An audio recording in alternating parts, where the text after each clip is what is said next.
Hello, जय हिंद, राम राम, खमा गणी। आपका स्वागत है।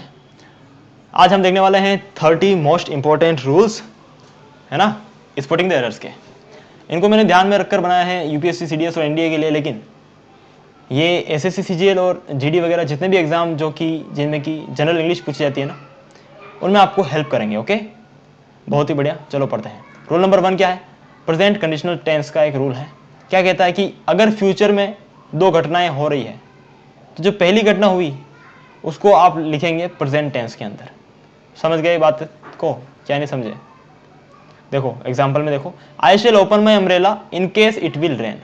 अगर बारिश हुई तो मैं छाता खोलूंगा। दो चीजें हो रही है, पहला बारिश, दूसरा वो छाता खोलेगा। ठीक है, तो पहले कौन सी चीज होगी तब वो छाता खोलेगा? पहले बारिश होगी तब तो वो छाता खोलेगा ना। तो पहले कौन सी इंसिडेंट हुआ है? बारिश होने वाला है ना।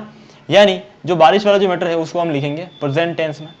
ठीक है, तो यहां पर क्या हो जाएगा, रेन के साथ जो विल है, विल क्या है हमारी?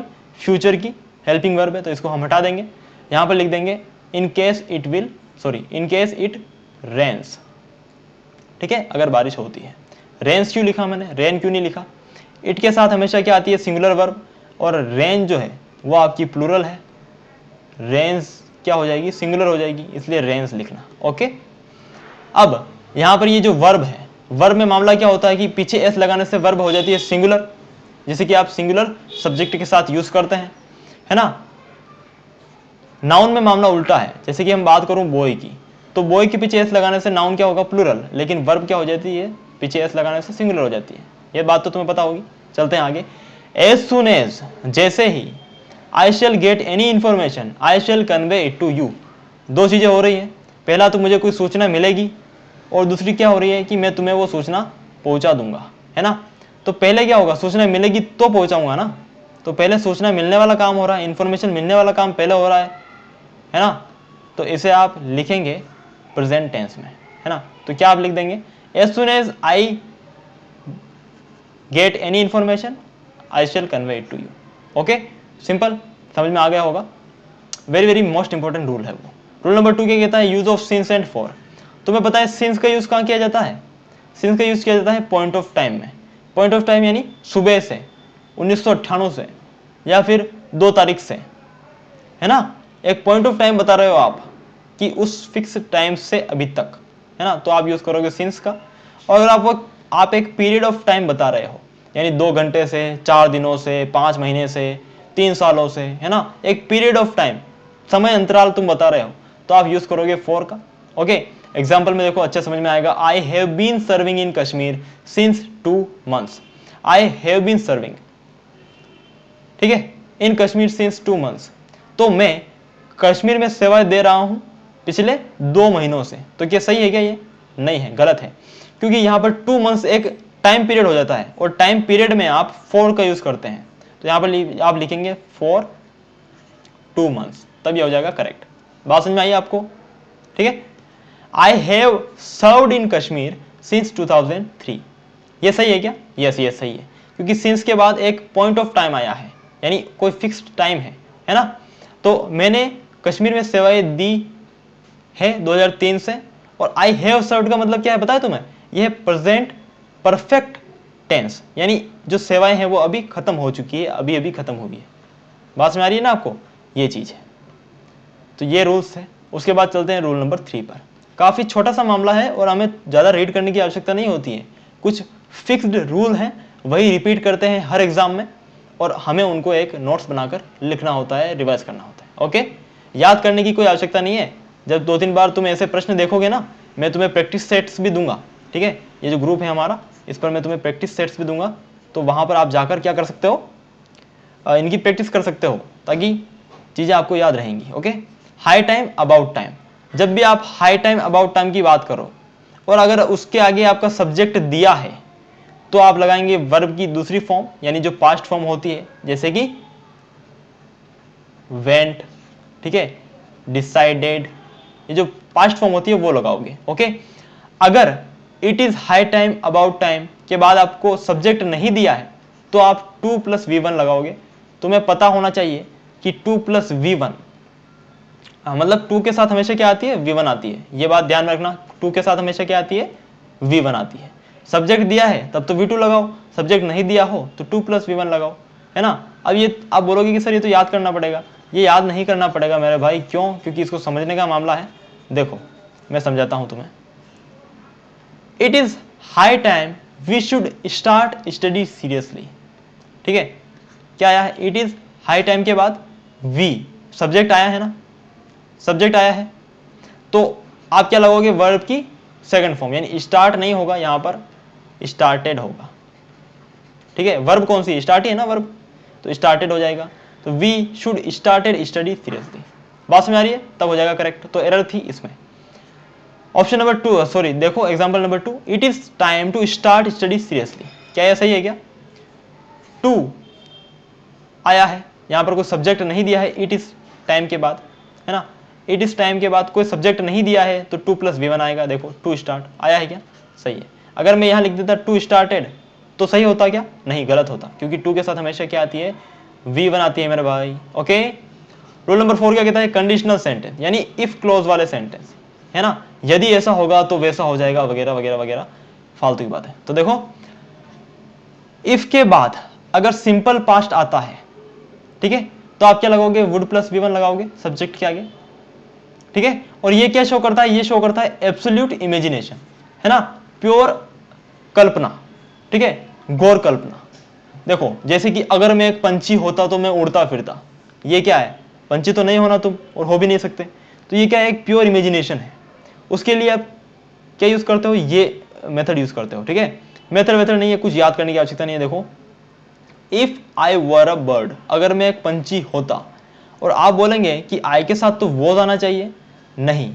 ध्यान में रखना कि जो प्योर इमेजिनेशन वाला वर्ड है ना, प्योर इमेजिनेशन वाला जो सेंटेंस होगा, जो आपकी यहां पर पूरी कपोर कल्पना है, ठीक है, उसमें आप वॉज नहीं लगाएंगे, आप ओनली एंड ओनली वर का यूज करेंगे, चाहे सब्जेक्ट सिंगुलर हो या प्लूरल हो, उससे कोई भी घंटा फर्क नहीं पड़ता। Okay, pardon for the language, but यही लैंग्वेज रहती है डिफेंस एस्पिरेंट्स की। तो चलो, if I were a bird I would fly high in the sky. अगर मैं एक पंछी होता तो मैं would fly, would + V1, high in the sky, उड़ता। बात में आ रही है? वुड + V1 आया है। ठीक है, और तुम्हें पता है कि परफेक्ट टेंस के साथ हैव, हैज और हैड जैसी चीजें आती हैं, हेल्पिंग वर्ब आती हैं। तो यहां पर क्या करना है कि वुड के साथ आपको हैव लगा देना है। बात समझ आ रही है? सिंपल सी, कि अगर कोई सेंटेंस इफ से स्टार्ट होता है और इसके बाद पास्ट परफेक्ट चल रहा है, ना कि सिंपल पास्ट, तो आप क्या लिख दोगे? वुड हैव + V3 का यूज करोगे सब्जेक्ट के बाद। जैसे कि if he had seen you there, अगर उसने तुम्हें वहां देख लिया होता, he would have scolded you, तो उसने तुम्हें डांटा होता। Would have + V3, very very important rule, पता नहीं कितनी बार पूछ लिया है सीडीएस में, यूपीएससी सीडीएस में। ओके ओके, समझ में आ रही है बात आपको? और इतने हार्ड रूल आपके सीजीएल वाले नहीं पूछते हैं। ठीक है, टियर 2 में पूछ सकते हैं, टियर 1 में तो बिल्कुल नहीं पूछते। ओके, बात समझ आ रही है? और एक बात और देख लो, यहां मैंने और लगा के सेम सेंटेंस फिर से लिखा है। इफ आई वर या वर आई, दोनों का मीनिंग एक होता है। ठीक है, अगर ऐसा लिखा हो कि वर आई ए बर्ड, तो इसमें कोई भी गलती नहीं है। ओके, वर आई का मतलब क्या होता है? इफ आई वर और वर आई दोनों का एक ही मीनिंग है, अगर मैं होता। बात समझ आ रही है? सिंपल। और यहां पर आप इफ ही हैड या फिर हैड ही, है ना, कुछ भी लिखो सेम चीज है ना। इसे बोलते हैं आप इन्वर्जन रूल, है ना। अगर सेंटेंस हेड से बिगिन होता है तो आपका जो पहले क्या आती है? क्या आती है? पहले क्या आता है? फिर आपका सब्जेक्ट आता है। ठीक है, ये मैं आपको पढ़ाऊंगा बाद में, फिर उधर आपको उसको डिटेल में देखेंगे। Rule number 5, not only but also, neither nor, either और, इनका जब यूज किया जाता है सेंटेंस में, ये जब सेंटेंस में आए, वेरी वेरी इंपॉर्टेंट रूल, ध्यान रखना। ओके, लगभग हर साल ही आता है। ठीक है, हर बार आता है, हर अटेम्प्ट में आता है। देखो इनका जब भी यूज किया जाएगा ना, तो जो आपका सब्जेक्ट 2 होगा, इनका यूज कहाँ होता है? इनका यूज होता है दो सब्जेक्ट को जोड़ने में। ठीक है, neither you nor I, you और आई ये दोनों क्या है? सब्जेक्ट है, इनको जोड़ने में यूज हुआ है नेदर नॉर का। ठीक है, नेदर यू, ना ही तुम और ना ही मैं, are willing to do it. तो फिर जब दो सब्जेक्ट्स को इन वर्ड से जोड़ा जाता है ना, तो जो वर्ब आएगी, ये क्या है? वर्ब है ना, तो जो वर्ब आती है वो डिपेंड करेगी सब्जेक्ट 2 पर। सब्जेक्ट 2 क्या है? आई है, और आई के साथ क्या वर्ब आती है, एम, तो यहाँ पर आर नहीं होगा, यहाँ पर होगा एम। बात समझ रहे हो क्या, simple. Either Sanjay nor his brother, ये तो यहीं पर गलत हो गया है, एदर के साथ तो आता है और, न कि नॉर, तो यहीं पर गलत हो गया है ना। और ऐसा ये भी पीवाईक्यू है आपका भाई, ये पूछा है सीडीएस में, ठीक है। आप प्रैक्टिस करोगे, आप पीवाईक्यू सोल्व करोगे, तुम्हें पता चलेगा ये पूछा है, ठीक है। तो यहाँ पर नॉर नहीं होगा, यहाँ पर होगा और, तो यहाँ पर एरर इसमें था। तो either Sanjay nor his brother Mayank is capable of doing this work with in 2 days। Okay, ना ही संजय, सॉरी, तो ये यहाँ पर ही एरर हो गया है। ओके, उसके बाद तो आगे चलने की दिक्कत ही नहीं है। चलो, उसके बाद अगर आगे देखें तो एदर और के बाद या फिर एदर और के बाद जो सेंटेंस है उसमें सब्जेक्ट टू का के बाद वर्ब यूज हुआ है ना, वो कैसा है, सिंगुलर है, और सब्जेक्ट टू भी आपका क्या है, सिंगुलर है। समझ रहे हो, ये सब्जेक्ट 1, ये सब्जेक्ट 2, इन दोनों को जोड़ा गया है एदर और से। रूल नंबर 6, प्रिंसिपल पढ़ाता भी है क्या वेरी इंटरेस्टिंग रूल। देखो, द सब्जेक्ट 1 एंड सब्जेक्ट 2, अगर आप दोनों सब्जेक्ट के आगे द का यूज कर रहे हैं, यानी आप किन्हीं 2 सब्जेक्ट की बात कर रहे हैं, समझ रहे हो। The principal and the teacher, ये दोनों अलग अलग हो गए, ठीक है। द हर एक पर्टिकुलर के आगे आप द लगा रहे हो, मतलब दोनों अलग अलग हैं, तो उनके साथ आप क्या यूज करोगे, वर्ब जो है वो प्लूरल लगाओगे, क्योंकि हम 2 चीजों की बात कर रहे हैं, ठीक है। और अगर आप एक के साथ ही द लगाते हो, जैसे द प्रिंसिपल एंड टीचर, यानी आप एक ही बंदे की बात कर रहे हो कि जो प्रिंसिपल भी है और जो टीचर भी है, हैज पनिश्ड द स्टूडेंट्स, तो यहाँ पर आप वी वर्ब की सिंगुलर फॉर्म का यूज करोगे। बात समझ रहे हो, सिंपल सी चीज, इसमें कुछ भी नहीं रखा है। तो रूल नंबर 7, अगर किसी जिरंड के आगे नाउन या प्रोनाउन यूज हुआ है तो नाउन या प्रोनाउन जो होगा आपका पॉजिटिव एडजेक्टिव के फॉर्म में होगा, है ना। मतलब इसका मतलब क्या होता है पता है, पॉसेशन का मतलब होता है कि स्वामित्व दिखाना, यानी ये चीज उसकी है, ये चीज उसकी है, ये हमारी है ना। अवर, देयर, उनका, हमारा, है ना, ये चीजें होती है। तो ये बताता है पॉजिटिव एडजेक्टिव, ये होता है। समझ में आ गई बात। अब जिरंड क्या होता है और पार्टिसिपल क्या होता है, वर्ब के ही फॉर्म है जिरंड और पार्टिसिपल। अगर मैं जिरंड की बात करूं, है ना, तो वर्ब का जो, ये तुम्हें अभी समझ में आएगा नहीं, जिरंड पार्टिसिपल का एक वीडियो मैंने अलग से बना रखा है चैनल पे, वहां जाके देख सकते हो, वो तुम्हें अच्छे समझ में आ जाएगा, ठीक है। तो वहां जाके तुम देख सकते हो, ठीक है। तो अगर जिरंड के आगे, जिरंड जो है वो बेसिकली वर्ब की आईएनजी वाली फॉर्म होती है, ओके। और बस ये इतना ही है। देखो आगे, Ramesh has postponed her sister going to the USA. Going, है ना, रमेश ने उसकी बहन का यूएसए जाना कैंसिल कर दिया, ठीक है। तो गोइंग टू द यूएसए, अब गोइंग यहां पर कोई वर्ब नहीं है ना, गोइंग क्या है, यहां पर जिरंड है, ठीक है, जिरंड के रूप में यूज हुआ है। तो देखो, जिरंड के बाद जब भी नाउन या प्रोनाउन आता है ना, तो वो किस में आएगा, पॉजिटिव एडजेक्टिव में, यानी सिस्टर तो क्या हो गई, बहन, तो बहन का यानी सिस्टर्स, सिस्टर्स, समझ रहे हो ना। तो ये चीज हो गई, अरे यार, ठीक है। तो यानी रमेश ने उसकी बहन का यूएसए जाना कैंसिल करवा दिया। बात समझ गए क्या। Example number 2, don't mind him coming late. Don't mind him coming late, coming क्या है यहाँ पर, उसका लेट आना, आना, है ना, जो भी ना आता है ना पीछे, आना और उसका जाना, है ना, या हुए, आते हुए, जाते हुए। तो जो आते हुए जाते हुए की जहां पर इसका मीनिंग बनता है, ऐसा मीनिंग बनता है, ठीक है, तो उसे हम बोलते हैं पार्टिसिपल, और जहां पर ना आता है पीछे उसे हम बोलते हैं जिरंड, है ना, मोटे मोटे तौर पर ये है, ठीक है।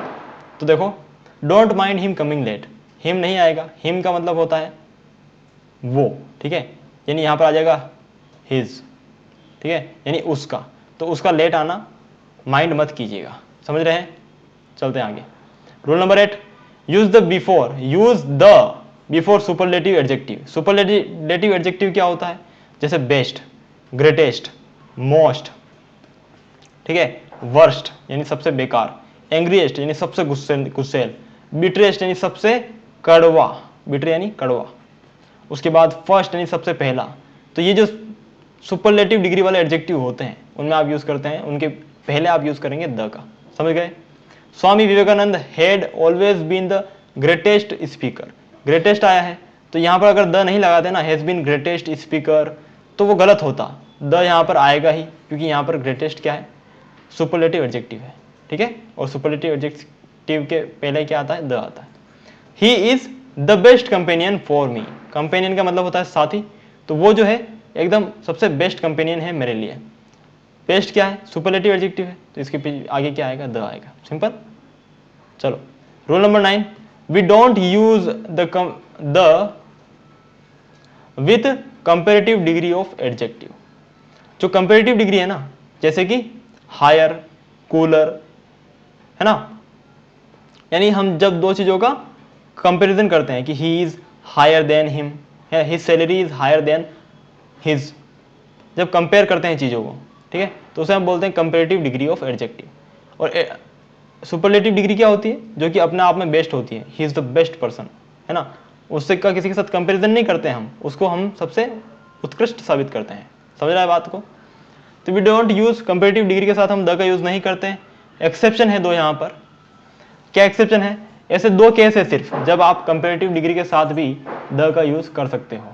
पहला केस क्या है, रिलेटिव इंक्रीज और डिक्रीज दिखाने के लिए, जैसे कि the higher you go the cooler it is, समझ रहे हो, जितना ऊपर आप जाएंगे पृथ्वी की सतह से उतना ही आप वातावरण जो है वो ठंडा होता जाएगा। The higher you go the cooler it is, हम समझ रहे हो। तो द रिलेटिव इंक्रीज और डिक्रीज यहाँ पर दिखा रहे हैं, जैसे हाइट इंक्रीज होगी तो टेम्परेचर डिक्रीज होगा, है ना, तो ये दिखा रहे हैं। तो यहाँ पर आप क्या करेंगे, कंपेरेटिव डिग्री के साथ द का यूज कर रहे हैं दोनों बार में। The more you eat the more you become fat, है ना, और याद रखना दोनों बार में द का यूज होगा। अगर आप ऐसा लिखें कि the higher you go cooler it is, तो गलत होगा, द का यूज कूलर के साथ भी होगा और हायर के साथ, दोनों कंपेरेटिव एडजेक्टिव के साथ होगा। The more you eat the more you become fat, तुम जितना ज्यादा खाओगे उतना ज्यादा मोटे होगे, ओके। ये तो हो गया कि जहां पर आप कंपेरेटिव डिग्री के साथ भी द का यूज कर सकते हैं, है ना। एक और एक्सेप्शन क्या है, ये है जहां पर आप कंपेरेटिव डिग्री के साथ भी द का यूज कर सकते हैं। वो क्या है, when the selection is made out of two, और आउट ऑफ टू वहां पर मेंशन होना चाहिए कि ये दो बंदे हैं और दोनों में से ये जो है वो अच्छा है।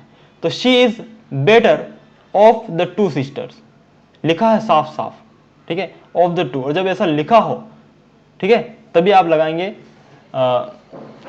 कंपेरेटिव डिग्री के साथ द का यूज करेंगे, वरना नहीं। देखो शी इज